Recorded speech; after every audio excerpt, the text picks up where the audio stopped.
welcome back to the Agent Investor Podcast. I'm your host, Tom Caffarella, and I like to welcome a local guest. So for those of you who know, like I'm in the greater Boston market, and my show producers literally, like in the past 3 years, have never brought me anybody even a city that I've pretty much ever been to. And Dana Bull is out in Marblehead. So I want to welcome you to the podcast, Dana. Thanks, Tom. And yeah, I'm surprised we haven't met each other through real estate, but this is another great channel. So I'm happy to be on the podcast. Yeah, I mean, there's so many agents. I mean, even just within Massachusetts, I think there's like 25,000 agents. So it's like a small network, but it's also a lot of people too. Yep. So, if you can kind of give us a little bit of the background about how you got into real estate in general, and then like what types of stuff that you're doing on the investing side now. Sure. So my story is a little bit backwards, considering your audience is for agents looking to get into investing. I started in reverse. So I graduated college and I graduated during the recession, and it actually just came out of a necessity. I needed an apartment. My boyfriend and I were frustrated by how expensive rent was, and we figured out that we could buy, and it was going to be more affordable than our rent. Mm-hmm. So we bought our first place, and then we realized that we could continue buying property and rent it out to tenants. And we did that for a couple of years. And finally, my real estate agent, who was a great mentor to me, he was like, I can't keep taking money from you. You need to just get your license so that you can do your own transactions. Mm-hmm. And that's really how this started. So then I got my license and kind of continued investing from there. Yep. And so I think, what you said, you're calling it backwards, but I think what it kind of proves, and what we talk about all this time on the podcast, is every investor should have their license, and every person who's licensed should invest. Mm-hmm. So I think like at the end of the day, like the two blended together is really like where the power is at. So when you got on in the investing side, now you bought something, was it like a condo, a single family, a multifamily? Like where did you kind of start out? So our first property was a condo, and that was the only condo I ever owned. I hated it. I guess I'm a little bit of a control freak, but I just didn't enjoy being a trustee and having to work with the other owners. I think in part was because it was an old building. The first place we bought was in a building that was built in 1784. Mm-hmm. So there's a lot of management, a lot of upkeep, and living in an area like Boston and owning a condo in a small association, you end up sometimes having to partner with these other trustees that are at just a different point in their lives. They have different budgets, and you're kind of stuck with negotiating with people that you wouldn't normally do business with. Mm-hmm. So that was our first and only condo. And then from there, we went from 2 families to 3 families to 4 families and kind of worked our way up. Yeah, I think it's interesting because I have kind of a similar experience where my first purchase was a condo. And, again, something that we've hit on in other, shows is like what asset class makes the most sense for you as an investor. Mm-hmm. It's something that like a lot of agents, when they're getting interested in investing, they don't know. They don't know whether they should buy a condo or a single family or like a 3 family or an apartment complex. And there's all these kind of different options. And there's definitely some pros of owning a condo. But for me, like I've had a similar experience with you in that, like, I think there's too much unknown that you can't control. And then There's other things like even just like condo fees and stuff like that. It really is, I think, tough to get what the benefits are of owning rental real estate from a condo, which is obviously the passive cash flow and then the appreciation. So now the way that you did it, were you doing it through like house hacking where you were using like FHA loans or connect, like how were you doing that, like in terms of getting, funding for these opportunities? So we never, I guess our first condo, we were uneducated, and we did just, we didn't even take advantage of any of first time buyer programs, nothing. We just went in, I think we went in at 17%. down. So some random number. Yep. But other than that, we've never, and when I say we, we're now married. So it worked out buying a house together that early. But we've never done less than 20% down. We've never done FHA. Some of the properties we've lived in when it's made sense, but not most of them. Mhm. Our financing has always been extremely vanilla. We like to keep an arm's length, so we've always just worked with a traditional lender. We've never brought any partners in. Mhm. Again, I think the trend, or like the common theme, is that I'm a little bit of a control freak. Mhm. So that's part of it. Before I got into real estate, I worked in um, technology. So I've always been in sales and marketing. So we refer to ourselves, my husband and I, as dinks, dual income, no kids. And Yep. it was a very valuable time in our lives where we had a lot of time. We were working a lot in commission-based roles, so we were able to make money, and we funneled that into real estate. Mhm. And now that we have kids, I'm glad that we did it in our 20s, because it's a lot harder to do it now. Yep. I think like anything else, the sooner you get started, the better. I think you can do it at any age, but I Mhm. think that there is definitely advantages for kind of doing it earlier. So your plan, essentially, and everyone's in a different role. Like some people, the money's the problem, or the deal's the problem, or they're just scared, or whatever the case is. So the way that you guys did it, just to summarize, is like you were just like saving up for deposit after deposit. And is that how you did it?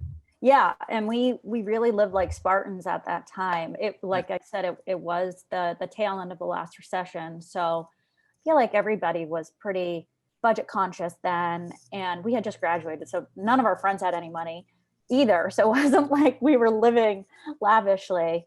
Yep. We had one stint where we moved to Boston, and we actually, even though we owned property, we were renting in Boston. Mhm. The place was gorgeous.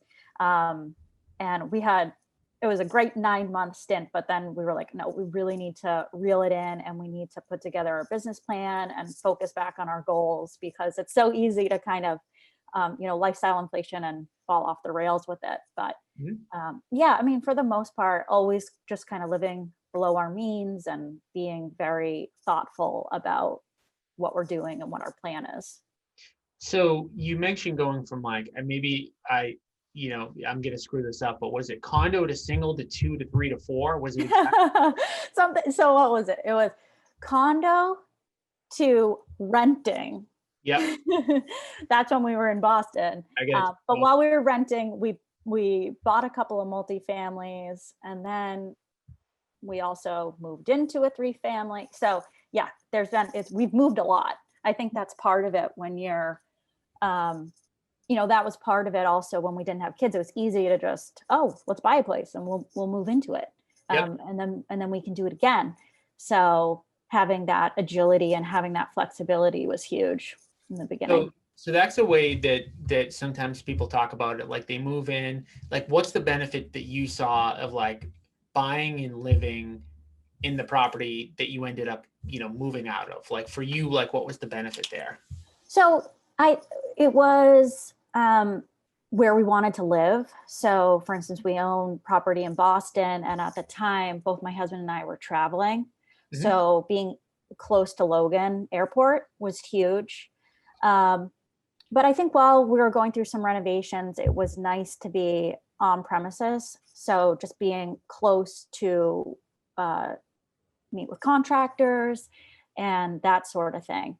Um, but for us, it wasn't even so much about the property. It was more about the location. It was where we wanted to be at that time in our lives. Right, but you kind of took the sacrifice though of saying, because for most people they would say, I'd rather live in a single family than live in a three family, Right. right? Because you're going to deal with tenants, you're going to deal with headaches and hassles and all that stuff.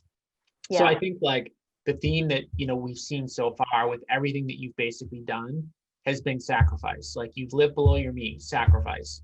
You Yep. moved into a three family, sacrifice, right? So you did some renovations, you lived through that. And so like, I think like the stuff that you're, we'll get into more of your story, but the stuff that I think is important so far that I think like, I'm not one of those people that want to hammer home like, hey, like, this is super easy, to be successful. It does require you to take some, a little bit of discipline and say, hey, like, I'm going to live below my means, or I'm going to sacrifice for a little while, and then I'm going to end up getting ahead, kind of moving forward. And I know Oh, that absolutely. I Yeah. know that's an obvious statement, but like, sometimes I think, people will preach like these get rich quick schemes and stuff like that, where what you did isn't complicated, but it's something that like not everybody's necessarily willing to do. Oh, absolutely. Yeah. A lot of sacrifices, a lot of weekends working, a lot of nights, up until 2 in the morning, painting a hallway or whatever. So a lot goes on behind the scenes. I think what people see is, wow, they own a lot of property, but what they're not seeing are missed dinners out, or not going on vacation, or, working multiple jobs at the same time to have that income coming in. So Dealing why were you willing to do that? And would you say that it's been worth it? Oh, it has absolutely been worth it. I think if there's any advice I could give is to just get in, like you said, get into this when you're young, when you have the energy, when you can make the sacrifices, because I find that the older I get, the harder it is for me to to justify it. And especially when you have kids, it's not so easy to drag them along and put them through renovations and put them through moving, and it's just a lot on a family. So I think if you have the flexibility to do it beforehand, you can just bang it out. So Um, what was kind of like when you started to do this, right? Maybe you didn't have a clear vision of like what the end game was, but like you had some idea to say, I am going to sacrifice, and this is the end result of what that sacrifice is going to be. So for you, like when you got into investing, like what do you envision that to kind of look like? so I think that's super important to do, is to think, okay, here's where I am today. What's my 5-year plan? What's my 10-year plan? And why am I doing this? So for me, it was super, super simple. Um, the path of least resistance is what I wanted to do. So what's the minimum number of properties I could buy to achieve my financial goals, and also to achieve my lifestyle goals? My Mhm. lifestyle goals was for this to be as easy as possible. And I view that as having uh, not as, some people have hundreds of units and it's a Yep. huge business. And I'm just not interested in that. I love Well, real estate, but only when it's small. I'm going to stop you there. And I think that's a huge mistake that people make. So, like, like I'm kind of the opposite in that way. I'm just like, there's never enough. There's never enough. There's never Yes, some people are just wired that way. right. And so I think, like, one of the things I always caution people when I talk to them, or like someone like me talks to them, is like, you don't have to want to do that to get the benefit. And I actually think your story is one of the best stories I've heard, because of the fact that it's simple, and because of the fact that like anybody could do it, Yep. and you got the result that you wanted, and you really looked at like, what do I want to get out of this in the end, and that's what I'm going to do, and I'll be happy with that, and I know I have to take these steps. So for you, like, again, what, like, define like what that actually was like in the end. So I'm trying to think what it was. Okay, so this is going back about 10 years ago. Uh, I think the number shook out to be, I know we wanted 21 units. Yep. And at the time, so we wanted 21 units to be purchased by the time we were 30, and then paid off by the time we were 35 or 37. Yep. Um, and at that time, I think we were using $1,700 a month for rent. And then we were just calculating, we were just estimating what our income would be, what our net income would be. And I think we felt that we wanted to make at least $200,000 a year off of our rental income, Yep. take home in our pockets, Mhm. for this to be something worthwhile. Yep. And, we'll far surpass that by the time all these properties are paid off. So we ended up buying 22 units. I haven't bought anything in I haven't bought a investment property in a couple of years. Because again, focusing on paying them off now. But so yeah, we kind of went pretty aggressive by 28. We ended up with 22 units, just how the math shook out with the last one being a 4-family. And so now it's exercising constraint, because I do love real estate. I love real estate investing, but I think you can get a little bit addicted to it, and you want to keep going and keep growing. And now I'm at a point where it's like, okay, I hit that real estate goal. Now I love working with clients to build a similar sort of, platform. And also it's like, well, what else am I interested in life? This is what real estate has done. It's given me the freedom to now step back and say, well, what else is there? I could go and pick up some random hobby next week, and There's it's okay. nothing else, Dana. There is nothing else. Don't even bother looking. This is yeah. No, I love real estate, and I really do find it addicting. Yep. But now and once you're in it, you start noticing, oh, that's such a good deal.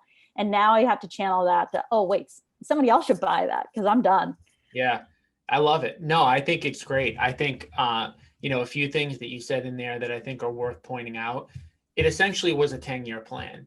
Yeah. And, 10 years goes by really, really fast. And 10 years to me is probably about what most people need in terms of like building up passive income, in terms of getting wealthy. And you can define wealth any way you want. Right.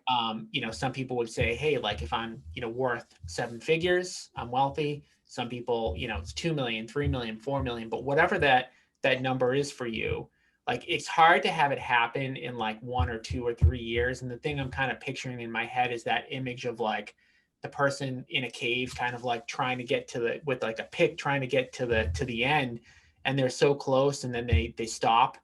Again, I feel like real estate investing kind of is like that, where it doesn't happen overnight. And the thing, without getting into the math of it, and I'm sure you've experienced this now, is like things just start to accelerate as time goes on. And you mentioned something in your comment about like, you wanted X amount, I think it was $200,000 a year of passive income. And you're like, oh, actually, I'm going to exceed that. Because the thing that I didn't think about, and a lot of people don't think about when they start buying properties, is like, oh, wait, like rents are going to keep going up. Time value of money. I mean, did you think about that? Like, I never thought about that. I was just always like, maybe I'm just, not that great at thinking things through. But I always looked at it like, hey, like this is my income. If I'm cash flowing $1,000 a month, I never really thought, oh, that'll be $2,000 a month at some point. But well, I think there's a few factors at play. One is the market that we're in right now, and whether or not it's sustainable, how prices have just become so grossly inflated in such a short amount of time, and whether or not that trend's going to continue. I don't think that anybody could have predicted that this swing that we're in would go so high and so fast. With rents, just every time I had a turnover, hiking up the rent $100 year over year. I don't think that that's realistic to expect. But the other thing is it's in today's dollars, right? So there's, how much more are you actually making when you're looking at the relevance in terms of time? But yeah, no, that's something that I didn't think about. Okay, 1,700 seemed like a lot, but now none of my units are under that threshold. So yeah, I think I probably have to go back and look at the math and make some adjustments for time. Yeah, no, it's awesome. And so, we talked a lot about how you got into investing. And then you said at some point along the way, you're like, your friend said, hey, like you should get your license, and then you got it. Yep. So tell us about how, what your real estate agent career has looked like, and then how the two kind of work together for you. So the person who told me to get my license was my buyer agent. And I bought probably 4 properties with him. And he was like, this is He's like, I can't continue your children. He was like, I can't continue to take money from you. Yeah. So, yeah, so he told me just go. And I was like, I don't want to be a real estate agent. I don't want to, I do tech. I don't want to be a real estate agent, but okay, I did it. And, I'm so happy that I did. What's funny is I was off on my own for probably 4 years. And then I moved from Boston up to the North Shore and I joined his team. Mm-hmm. So now I actually do most of the marketing for the team. Mm-hmm. And again, I love working with clients, but I don't love the hours. That's the complaint that everybody has, right? So, I was in the trenches for, something like 3 or 4 years. And now I do a lot of the behind the scenes work. We do, our team works with all different price points, all different budgets, but we have a lot of the higher price points and luxury homes on the North Shore. So there's a lot of extra marketing that goes into listing those properties. Mm-hmm. So that's what I do. I work for a luxury brand. I work for Sotheby's International Realty. Mm-hmm. So, and that's an area that I love. How can we showcase these properties? We do a lot of just unique and historic properties. So I love that side of things. So I think that's important, as an agent, finding what niche you like. And for your listeners, that could be distressed sales, that could be on the construction side, that could be first time buyers, it could be luxury. I think going small and trying to figure out what aspect of real estate do you really like and honing in on that. Yeah, I feel like it's like everything else. Like, you go through school, you go through high school and college, and like no one says, hey, like you should try to figure out like what you want to be when you grow up. I feel like it's the same kind of in real estate sales where there are so many like niches, Yes. but people don't consider that and they just kind of try to do everything. And, I think one of the other things that, you talked about is just like being passionate about it. And when you use investing and you get yourself in the right financial position, you can use that as leverage to do something that you're more passionate about.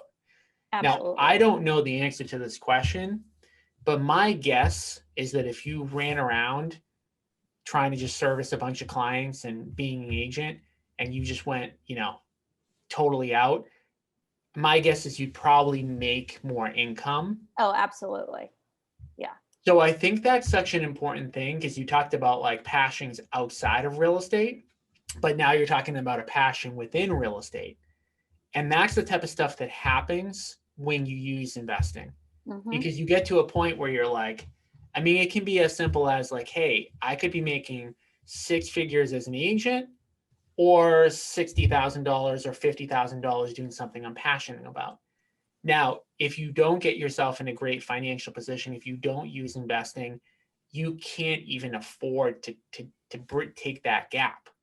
Right. And I think Hand to mouth. Yeah. Yeah, you just have to do whatever is required. And I think that one of the premises of this show is just like really to get yourself in a position where you've got that financial freedom, whether that means you're going to keep selling 1 million houses a year, or you're going to do something within real estate that's your passion, or whether or not you just want to just kind of do whatever you want. And I think that that's one of the things that for people that are like hesitant to kind of get into investing, like one of the things I would think about is just the outcome of what all of this kind of means. I mean, how would you kind of compare your lifestyle today to like when you were in, corporate sales? Oh, so much better. So much better. But the other hard thing was I really had to keep my real estate hidden from work Yep. because that's just how it is. So Yep. I was always doing, and I was a very good employee. I worked 80 hours a week at my job, but it was nights and weekends. And in my time where I wasn't on the clock in the corporate environment, that's when I was doing real estate. And it was just such a grind. It was hard. But yeah, I think now you nailed it. It's having that safety net financially to be able to pause and really figure out what it is that you want to do and aggressively going after that. And I say no to opportunities all the time. Yep. Just this week, my old tech company reached back out to me and they were like, is there any chance you would come back? And, it was a great gig and the money was good, really good. And right now they're doing amazing. And it's like, oh, it pains me, but I'm going to say no to this opportunity, not because it's not good, but just it doesn't align with where I'm at. Yep. So, yeah, I mean, one of the other areas of real estate that I love, and I feel like people don't even think of this as an option, but I refer most of my business out, almost 90% of my business. Mm-hmm. So I will pick off a few deals a year for myself because I love the clients or what they're looking for is really exciting to me, or it just makes sense. It's going to be a fun project, right? Working with whoever the clients are. But then everybody else, I have a network of agents, and maybe you'll be one of them now, where I pass off those clients because, and it's not just about me. Sometimes it's about, what you're looking for is very specific, or it's in a very specific area. And Yep. I'm not the person for you, but I know somebody who is. Yep. So I think Exactly. I had a client buy in Texas last year and all over the world. It's this, I think sometimes as a real estate agent, you're running around and you let these people slip through the cracks when really all it takes is an introduction. Yep. So what would you say to somebody who's scared to start investing or has any sort of like hesitation, before getting into it? It's scary. I think that you have to have a long-term mindset about it and be realistic. And you have to do, I think to be successful, you have to actually do what's scary. So right now in our environment with COVID, buying in the city is scary. What's happening with Boston? But Boston is where I'd be investing. Mm-hmm. Could you figure out a plan to ride this out or start, you have to go against the grain. You have to analyze what your environment is. If people are moving out to the suburbs because of COVID, can you get a deal in the city? Yeah. And I think that you just, it's most of the time it's a mental thing. None of my clients have ever lost money in real estate. And So like you said fear like a few times. mm-hmm. So how do you personally get over that? So the other tip is to have multiple exit strategies. I think that's where people have been burned so many times. And that's where and how they lose money. Like, sure, you can get really unlucky and just some, situation happens in your town, like the main employer moves out and now nobody wants to live there or whatever. But I think that that's a situation that's few and far between. And I think that you can buffer against risk by having multiple options. So if your plan is, I'm going to buy this property to flip and your flip goes south. Okay. Does it make sense as a rental? Does it make sense for you to live in it? Is there any other situation that's going to make this work for you if you need to hang on to it in the long term to ride whatever situation out? But I think what people do sometimes is they look at a property that they're going to buy and they only have one strategy for it. And that strategy doesn't pan out. And then they're stuck holding the bag. Yep. And that goes back to what you were willing to do before, which is buy a 3-family and live in it. Right. So that's going to work for me no matter what, because I need a roof over my head. Exactly. And it's 1,000 times less risky than buying a single family, because if you get fired from your job, you can't pay your single family mortgage. There's nobody else out there to even help you.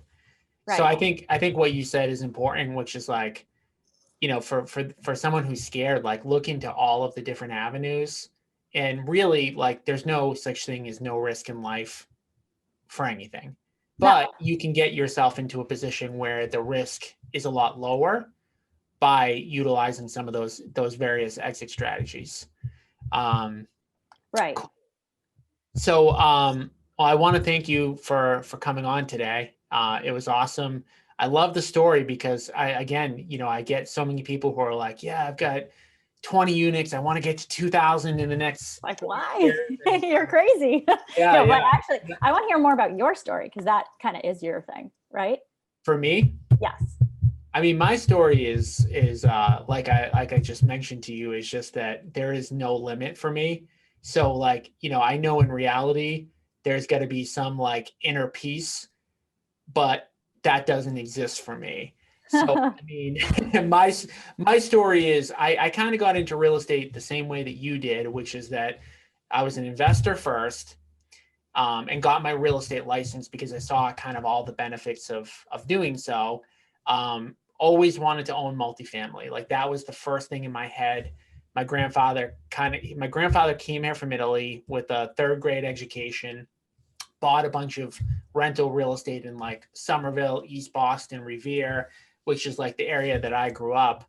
Mm-hmm. And by the time I was born, he was the only one I knew that had a bunch of money, but wasn't working. Right. So Right. he wasn't young. I mean, he was, probably 60, at that time. But Mm-hmm. again, he had money to do whatever he wanted. He didn't have to work. And he never had a great job. I mean, he was literally a butcher.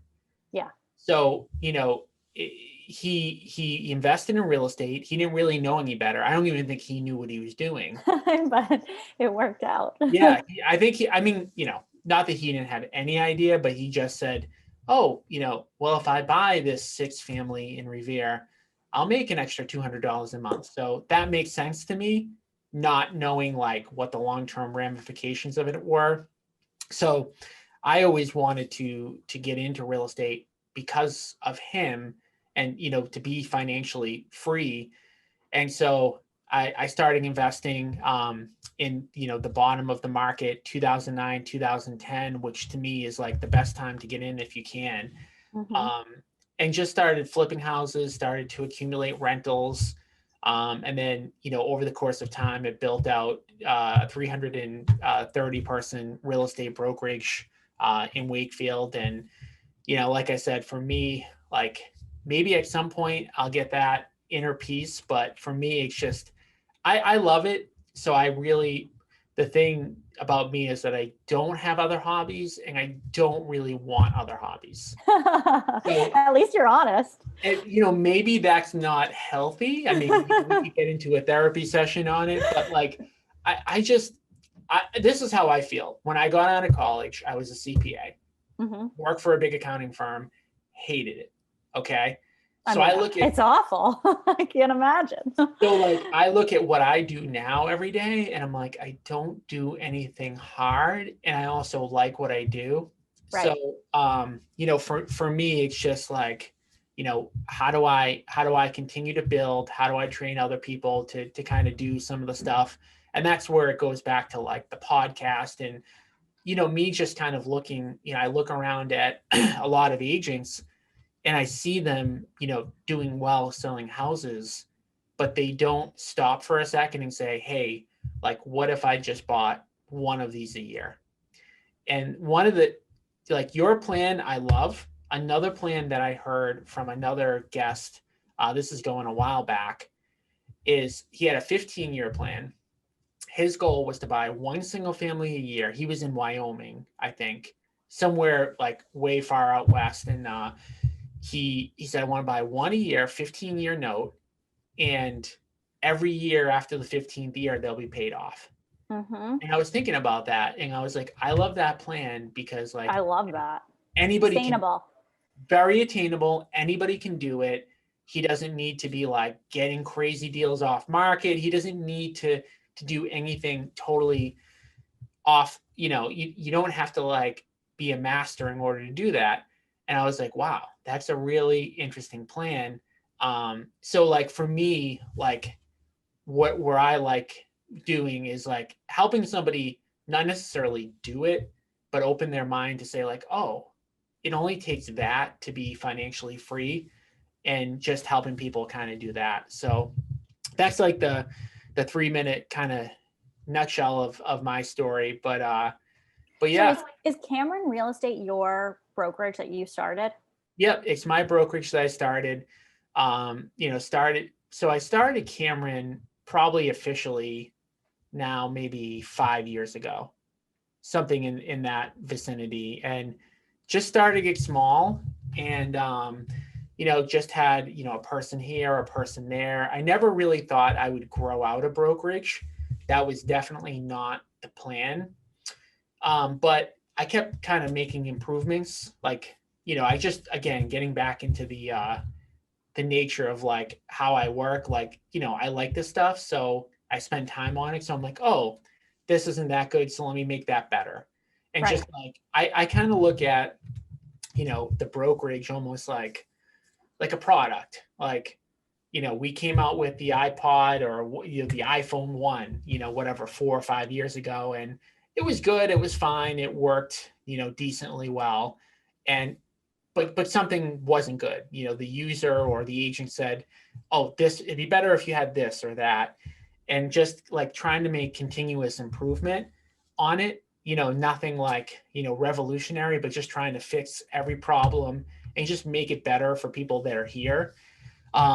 So, when you do that, and I think that, I work pretty hard and fairly innovative when it comes to that stuff, people notice and they get better value out of kind of being here. So, um, for me is the smaller part of my income. It's probably equivalent to like the marketing stuff that you're doing, Mm-hmm. but I enjoy doing it. Like I just enjoy building a business. Yeah. So it's been kind of more a passion, but the investing stuff has really, allowed me to really be financially free, do what I want.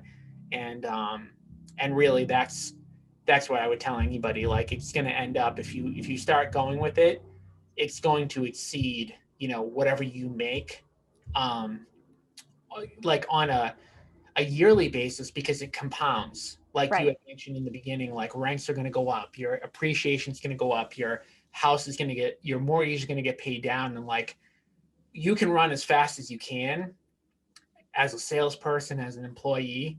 But at the end of the day, like you can only run so fast. And like you talked about, like I've been doing this now for 15 years. You start to get tired, Yeah. and like you can't, I'm 38, like I'll still be doing this in 15 more years, but I won't be able to go at the same speed. Right. And with that, like you've got the assets that just keep going up and getting paid down, and rents go up, and it's just like at some point, even if you're just like this Even machine, if you take yourself out of the equation, it still goes. it's, yeah, so it's just like you can't compete with all the rules that were set up between the tax benefits and the appreciation and the rent increase. And so yeah. Yeah, I think that's the toughest thing about being a real estate agent is you are the business. Yep. As soon as you stop working, there is no business.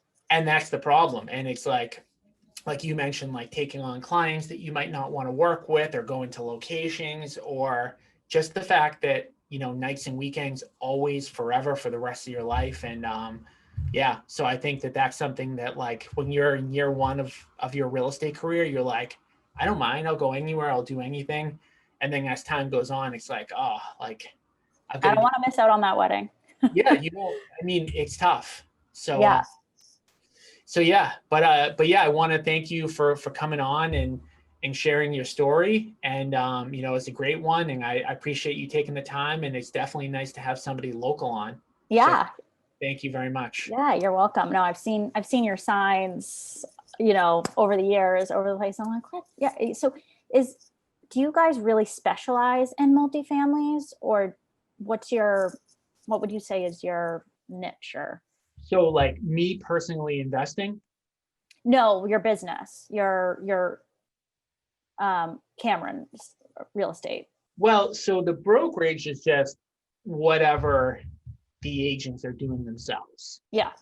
So meaning like I would say, if I had to like box things up, like we don't have a lot of people doing like high-end luxury or anything like that. Like we're not, like Sotheby's is like probably the far end of the spectrum, different than us. Um, But what I love about it is like you guys have a focus, oh you yeah, know? yeah, of course. I mean, so I think what our brokerage is like most of the people here, they come here because they want to invest in real estate, and we teach and train and mentor, and like, the slogan on the wall, like literally is like financial freedom through real estate sales and investing. So people come here doing that. And so, their clients are just their sphere. Hmm. Plus, a lot of them specialize in helping people find investment properties. So yeah, like we definitely run the gamut of like the types of properties that we list, and they're all over the map. But I would say more concentrated in kind of like middle class type of towns. But it's not like if you look at our listings, I mean, we've got $1 million listings. It's just not that we specialize in that. Yeah. No, I love that. I think it's cool when different brokerages have a focus. Yep. Like I know there's one of my friends. He works for buyer brokers, and that's what they do. They work with buyers, Yep. and I don't know. I think it's nice to Yeah. focus. Like mistakes I made early on is like, you try to be everything to everybody, and then you don't serve anyone. Right. And it's tough to do that because it's like you do have to give up business in the beginning to specialize, but then you attract more of what you want. Right. So yeah, I mean, we definitely have, like, our brokerage is definitely different than any other brokerage in Massachusetts. It's pretty different from any brokerage that's national, because just like most brokerages don't operate with an investing focus for whatever reason. But as you saw, like, we have a lot of people that started out just like you as investors, then they become agents, and then all of a sudden, because they're investing, oh, they're doing 4, 5, 6, 7 deals a year, and they're doing almost as much volume as the person who's full time just doing like sales for people that are in their sphere. For clients. Yeah. Yeah. How do you feel? One of the things that I struggle with, and why, well, it worked out in terms of timing, but not competing with your clients. You mean With with my agents? no, so for instance, like if I was still buying multifamilies and I Yeah. attract clients that want to do what I did, and if I were still buying, there's just so limited offerings. So it's like, I don't want to compete with you over this property. Yeah. So I mean, I think that's tough. I mean, that does happen even myself right now. Sometimes I compete like with my agents, so Right. right now I don't personally sell anymore, but I do have agents, and it's not super uncommon because we do a lot of deals off market that like we'll show up to an appointment from like a mailer that we did. And then all of a sudden, somebody else that is in our brokerage or that used to be is there as well. So, I mean, I think it's tough, but I think that educating people on the fact that like, hey, like it's going to be common that a lot of people are going to be interested in a property, and there is limited, inventory. It's not to say that someone's not going to get mad, but like I'm not going to get mad if somebody else is offering on a house. Like, you know, it. I kind of want the same thing kind of in return, but it is tough. I mean, we're lucky and unlucky in a way that we're in a market where inventory is not going to increase. Like, Right. there is no more land in Boston. Like, what parts of Boston were you buying in? Charlestown. Yeah.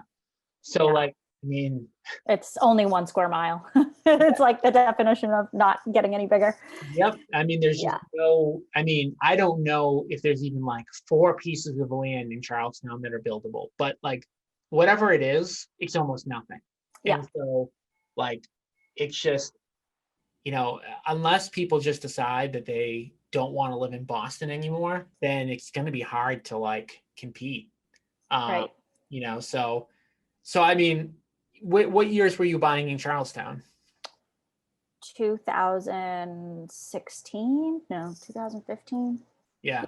Yeah, 2015, 2016. And Yeah. then most of my places are up on the North Shore in Salem, Beverly. Okay. Yeah. Yeah, I like those areas better. But here's the thing is so now I feel like what's happening is with COVID, people are spending a premium to buy a multifamily. And sometimes the rationale is because they want to live there and then they want to bring in their parents to help take care of their kids, like have it be a multi-generational home. So people Yeah. are paying more for a two family than you would be paying to just buy two condos. Yep. So it doesn't make sense right now. Yeah. Yeah. There's a lot of stuff that doesn't make sense, but that doesn't last for a long time, Right. like a lot of those things will change. I'm curious. I've got some condo conversions that I'm doing right now. I've got one on Prospect Street in Charlestown, and we put it on for a price that we thought was a good price, and it didn't sell. Yeah. So we pulled it and we're going to put it back on, like each unit 50,000 lower. So I'm curious to see if it's real or not. Like, I mean, what do you think? Do you think people are like trending towards out of the city, or do you think it's Oh like, yeah. Oh, yeah, I think there's a lot of people that held on, like, let's ride it out, let's ride it out. And now I think we're getting so many buyers coming up yep, from Boston. And everybody I talk to that's a condo buyer in Boston, they're like, well, we just want a deal. hmm. And I've never seen so much inventory. Well, I haven't seen this much inventory in Charlestown in, I don't know, 7 years. So will they buy if they get a deal, or like they won't even buy if? I don't even think it's a product that people really want unless it's a good deal. Unless Huh. it's like I don't know. I don't know. I mean, this is all I think happening in the past like 2 months. And what do you think the mindset is? Like they don't want to be in the city anymore, or that they're pausing and like just being like slow to like, I'm not going to jump on anything right now. I think right now it's I don't want to jump on anything, but I think that we're in month 9 of this, Yep. and people just don't want to be. I mean, if you have a place that doesn't have outdoor space in Charlestown, just not going to sell. Yep. People need outdoor space. But yeah, they're just not excited to be in the city. Like I went out to eat in the city the other day and I was like, it's just weird. No one's here. It feels dead. This isn't fun. And I where don't know. where do you see them going? Like, do you see them going to like a Marblehead? Yes. Yeah. We have no inventory, and we had a couple of multi-million-dollar properties we had one listing that was on for a couple of years finally sell during all this. Yeah. So, even 3, 4 million, 5 million homes are now selling. And those would have, who knows how long it would have taken without COVID. So yeah. So do you think that'll come back, or do you think that's like a permanent trend? No, I definitely think it's going to come back, but I think it's going to get worse before it gets better. Yeah. Yeah, it's Uh, interesting. Yeah. I have 2 siblings in the city still in Charlestown. And, they're like, they're like diehard Charlestown people. And they're like, even we want to get out. Hmm. This is just, um, Why do they want to get out though? Like what's like if they know that, obviously like at some point the city's going to be vibrant again, like what are they thinking right now? I think they think it's going to take a couple of years to rebound, and in the meantime, they just want land and just different lifestyle, because they can't go to the bars and have fun. They can't go to the restaurants and have fun. Can't even go shopping really and enjoy it. It's so, and I think they just see things getting worse over the next 6 months than better. And so Yeah. it's too long for people Yeah. to hang in there. Yeah. Yeah, it's interesting because like I never personally understood the appeal of being in the city. I Yep. mean, I grew up in the city, and everybody that like I grew up in Revere, everyone that grew up in Revere, you wanted to go to Linfield, you wanted to go to Boxford, you wanted to go to Middleton. That's just where anybody who did well went. They went north and they got more land and more secluded. So I never understood people pushing into Charlestown or East Boston and any of these places, Somerville, whatever. I just never wanted to live there ever. Even I think it's like for the commute too. That's the other thing. Yep. And I think, yeah, now with, even when we can go back, I think so many companies have adapted to the flexibility. And I think they're Yeah. going to, from a hiring and retention standpoint, they're going to need to offer remote work. And so people Now, who, was that yeah. place that made you an offer to come back, or are they remote now? So I always work remote for them. Oh, okay. And so they're like, you already know how to do it. I actually Yeah. worked for a company for several years that was based in, uh, they were based in Phoenix, Arizona. So I had a whole team of people that worked underneath me that I never met. Yeah, Um, it's kind of crazy. It's like, like we're sitting here right now, feels 90% the same as being in person. I yeah. mean, technology's definitely come like a huge way, even in like 5 years. Oh yeah. Cause I used to work virtually all the time. And then that was before Zoom. It was GoToMeeting. And it was like, is this thing gonna launch, or, do I need to Yeah. download a software package? So yeah, it's come a long way, but I don't know. I mean, I'm if I were to go at this for round two, I would definitely be investing in the city right now. There's, Because you think you're going to be able to get deals. I think if, I think the deals are already there. Hmm. Like at Somerville, there's so many listings. Yep. And so the prices haven't really moved yet, but that's coming. Yeah. No, you can only stack up so much inventory before the prices move. Right.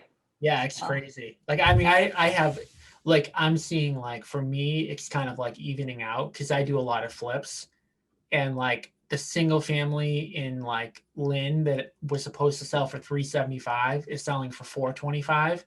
right. But then the condo in East Boston that's supposed to sell for 600 is selling for like 560.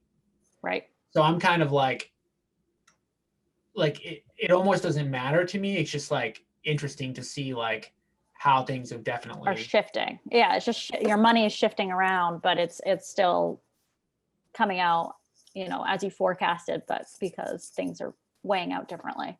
Yeah. Yeah. No, I feel that with my rents. I'm like, well, Charlestown might take a hit, but Salem rents are going to go way up. So they already Yeah. did. Yeah, I don't know. I wouldn't predict that your rents are going to see that big of a hit. I think they're going to be minimal. Yeah, I think what it is though is people can get better units for cheaper. Hmm. Our units are actually really nice though. Those were like we totally gutted those, but um still like they're paying that, like they're paying market value. And could they now get a deal from somebody that needs to rent out their place who's offering their place at a discount? So we'll see what happens in September. Yeah. Yeah, it's interesting. But kudos to you for doing it. I mean, not most people don't. I mean, that's the thing. Like, that's why, that's all I talk about on the podcast. Like, most people do not do it, even though it's not complicated and all that stuff. And it's just like, It is it, hard though. it is hard. I It mean, is hard. it is. I mean, like, I obviously, I'm never one to say like, get rich quick. This stuff is easy. I mean, and that's what it, like you just said, that's what it boils down to. Most people, when they see that it takes some sacrifice, they just kind of like They're punt. out. Yeah. They just Yeah. like, I know I should do it, but I don't want to give up this or give up that. And I mean, that's why most people don't do it, but they should. Um, Right. they definitely should. Right. Yeah, well, congratulations to you on all your success. That's really, I'm more interested in talking to people that are going for it and kind of willing to compete at the highest level in this industry because they're so passionate about it. Yeah, I love it. Like, I'm going to be one of those people who they're going to drag out of the office at like 80 and be like, here. That's one of my team members for sure. Yeah, like he adds no value. He's just still here. Like he should. But your value is your experience. Yeah, no. I mean, I think I'll always be able to provide some value, but like, you know what I Go mean? home. It's just like, I don't know. But Do you yeah, have kids? yeah, I've got 4 kids. That's the only thing that keeps me grounded. So you must have a So very, very helpful wife. yeah, my wife is like, I mean, when we've been together since college, and she knew, like, I was like, look, like, I'm kind of crazy. Like I'm a workaholic and like there's nothing that's gonna end up changing that. I know that. So like, if you're like, if you like me, you're kind of like signing up for that. So Yeah. he kind of knew. But like I said, the thing with the kids is like you can't like neglect your kids. And that's All something, right. you know what I mean? Like my kids aren't gonna take the excuse of like, oh, I just want to like do this work thing. Yeah. So it's forced me. And that's why, like, one thing that you said in the interview was like, do it while you're young. And that's something that my dad always said to me. He's like, make the sacrifices that you can make now because later you won't be able to make those sacrifices. And like now it's like, yeah, I love work and whatever, but I do have the ability, like if I just want to walk out the door right now and go home, like I can. And Yeah. if that's something that's important to my kids or my family, I can do that. Right. But it does get infinitely harder as you get older. Right. Right. Yeah. So, Kids, those damn kids, they throw a wrench in yeah, things. yeah. So All right. Well, thanks for having me on. I appreciate it. yeah, it was good. It was Good. definitely inspirational, and I'm sure there'll be a bunch of people who your story will resonate with, which is good. Yeah. Good. So Well, let me know if you need anything. I Uh, will. for I the. will. You're close enough. I may be reaching back out to you. Who knows? Oh, I meant for the podcast, but for real estate, yes, for sure. I mean, hey, if you ever have stuff, if you ever have anything that isn't selling, I always have buyers in Beverly, Salem, the North Shore towns that are on the commuter rails. Yeah. Not so much like Haverhill or Lowell or the or Metro West either, like Merrimack Valley or Metro West. I rarely have anybody for, but kind of these markets, I've always got a buyer. Cool. Yeah. Awesome. All right. Well, All right. nice to meet you. You too. All right. Bye.